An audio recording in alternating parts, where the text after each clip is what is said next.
They link their bodies together, ant by ant, till they form a living bridge. Good morning, good afternoon, good evening, depending on your time zone. Thank you for joining us again today on Wisdom Minute as we round up this beautiful series on lessons from the ants. Today we are talking about the ant bridges. Bridges made of living ants when unity becomes a powerful strength. There's a category of ants we call the army ants. Army ants have a fascinating ability. When they encounter a gap they cannot cross, something extraordinary happens. They link their bodies together, ant by ant, till they form a living bridge. Other ants then walk across their bodies to reach the other side. The bridge exists only because many individuals choose to connect. This behavior shows the true meaning of collective strength.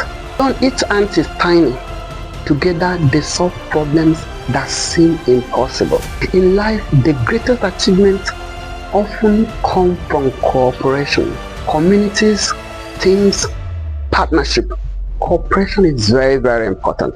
And we learned that in the Raven series, that the ravens even cooperate with the wolf in hunting.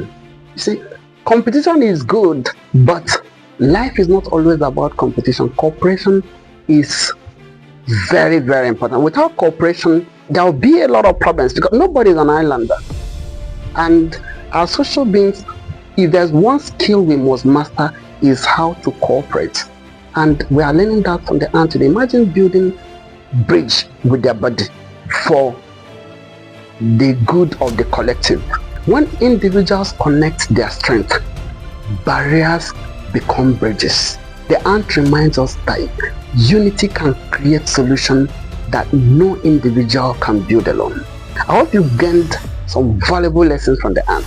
Till I see you in the next edition. In the next edition, we're going to be looking at different animals in theme. It will be a thematic study where we'll look at animals that, for instance, live very long. We group them together and look at how much lessons we can gain from them for longevity and for building something that will last. We'll look at animals that are very tiny but are very powerful. We'll look at animals that endure very extreme weather conditions. We're going to look at different categories, and till I see you then. Thanks so much. And please, if you are new to this channel, try to do the right thing. Click on the subscription button so that once we post a new video, you'll be the first to know, and also share the video so that others will know. Thanks so much for your time. Till I see you in the next one. Bye bye.